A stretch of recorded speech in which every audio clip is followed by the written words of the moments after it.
RSS మీద కెనడాలో ban అనే దాని వెనకాల ఉన్నటువంటి అతిశయము, నాటకము గురించి నేను మొన్నే ప్రస్తావించా. ఆహ్, అక్కడున్నటువంటి కొంతమంది ప్రజాప్రతినిధులు రాసిన లేఖది. ఆ లేఖను బేస్ చేసుకొని కొన్ని ప్రజా సంఘాలు కలిపి రాసిన లేఖ. ఆ లేఖను బేస్ చేసుకొని బ్యాన్ అయిపోయిందన్నట్టు రాశారు.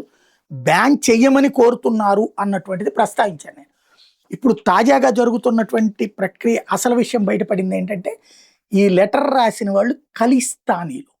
భారతదేశం నుండి పంజాబ్‌ని వేరు చేసి, పాకిస్తాన్‌లోని పంజాబ్‌ని వేరు చేసి, సిక్కుల దేశం అంటూ ఒకటి కావాలి ప్రపంచంలో అంటూ ఆస్ట్రేలియాలో కూర్చుని, కెనడాలో కూర్చుని, బ్రిటన్‌లో కూర్చుని, అమెరికాలో కూర్చుని నాటకాలాడే బ్యాచీనే, ఆయుధాలతో అరాచకాలు చేసే బ్యాచీనే, ప మౌత్ పబ్లిసిటీ దగ్గర నుంచి సోషల్ మీడియా పబ్లిసిటీ చేసే బ్యాచీనే ఈ డ్రామా నడిపింది అన్న విషయం బయటకొచ్చిందిప్పుడు.